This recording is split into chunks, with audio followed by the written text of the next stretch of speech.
Hey, I'm Dave McPherson from InMe, and you're watching CU TV. Okay, I am here for CU TV with Dave McPherson from InMe. Dave, would you be able to give me a quick history of InMe for people who might not be that familiar with your work? What few of them there are?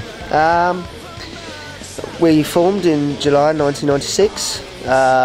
Me and Joe, the original bassist, we've known each other since we were 4. And Simon was the only drummer we knew. And Simon is still in the band to this day, since '96. So that's quite a while. And then during college, we were playing a lot, trying to venture into London, do London shows. Got very lucky, got recognised in 2001, signed a record deal, and I think we're on about our 4th record deal now, and 3rd manager. And in 2006, Joe left the band to go to university, and we brought my brother in. Yeah. And then we started to make more kind of technical progressive music. So we brought in Gaz Marlowe because we needed an extra guitarist, because I was writing on the album a lot of 2 parts at the same time. And yeah, we gig a lot, we have a lot of fun, and here we are in Cardiff in 2012. And at the ripe old age of 30 years old. Alright, cool. You went on Song Pledge to fund your album, The Pride. Can you talk to me a little bit about that decision? Well, I did my solo album with Pledge Music. Sorry, Pledge Music. That's alright, no. And my manager suggested it, and I wanted to raise a certain amount in 3 months. We raised it in 24 hours, so wow. It was pretty obvious it worked. And I've got an audience that really support me and were interested in getting involved in the cool ideas we were coming up with. So for the InMe one, we made it like 10 times as big, which turned out to be a lot of hard work. Still to this day, like trying to wrap up the loose ends and you know, handwritten lyric sheets, personalised songs, things like that. Day trips out with us and things. But try to make it value, and also. With an album, you just buy the album, you get your 12 tracks or whatever for a tenner, whereas with Pledge we made it so even if you pledge just £8, you get 100 free tracks on top of the album, as well as all this insightful stuff. And in February I'm launching my 2nd solo album, Pledge, and that's completely conceptualised as well, so it's just an interesting way of releasing albums, and to give the people that purchase music, it gives them a lot more for their money if artists truly embrace the idea. Do you feel like that experience has brought you and your fans together? Yeah, it's really nice. Like, I'm starting to recognise names and recognise people's faces, and you meet them. I try to, like, my email's public as well, so I try to reply to everyone that gets in touch with me. Maybe a bit brief sometimes, but I have to have a life. But and Facebook and Twitter as well, they're really good for that, breaking down the kind of barrier between artists and audiences, and we're all the same. And yeah, it was nice. It's nice to meet people in person. We just did a VIP session half hour ago, where 15 people come into this little room and we just do a little intimate acoustic set with them before the show, and they seem to like it and we like it, so it's nice to get to know them, the people that allow me to do this. Yeah. Now, your sound has changed significantly from some of your earlier hits like Firefly and Crush Like Fruit.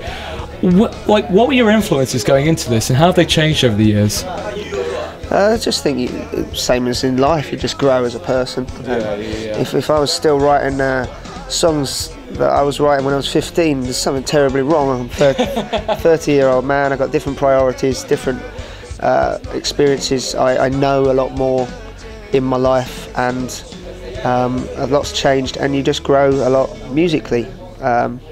So I'm into stuff that's a bit more thoughtful and interesting than 4-chord stuff, and I'm thankful for what the Overgrown Eden stuff did for us, but it's just reflective of the people we were then. So if you're making the same album every year or two, then I think, well, that's just not for me. I think it gets a bit boring, and I think it's not even a conscious decision almost, it's just a natural progression. You've different things interest you at different points in your life, and you veer off in different directions.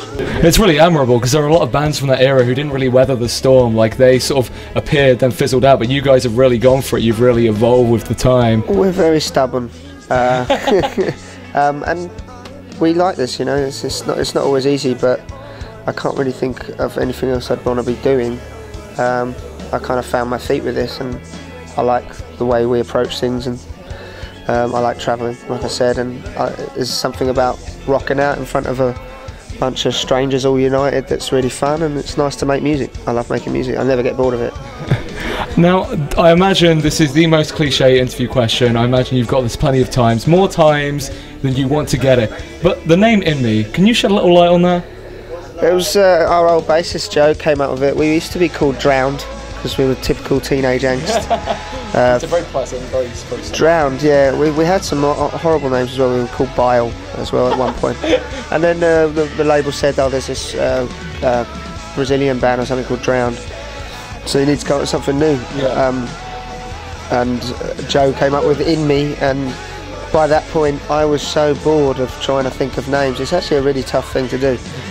Like naming a song's kind of easy, but naming a band is something you've got to stick with. And by the time he came up with that, he said something like, "Oh, all the music comes from within us," something obvious like that. But I think it's now become.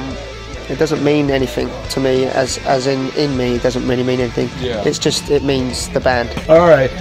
Now, if there's anyone out there, God forbid, who isn't that familiar with your music, what song from your back catalogue would you recommend them to sort of get them acquainted with your sound and who you are?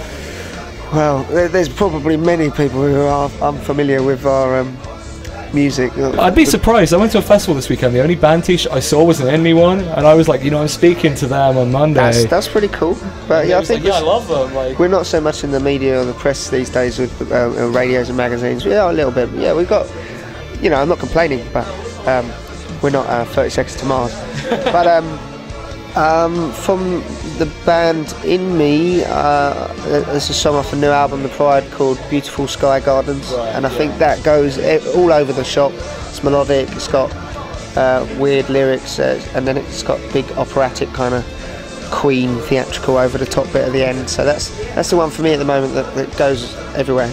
And then for my solo stuff, off the Hardship Diaries, my first album, a song called Spring Hearts Need Blood, kind of tells everything I wanted to say in 3.5 minutes. All right, wonderful. Well, guys, Dave McPherson from InMe, thank you very much. You've been fantastic. Thank you for having me.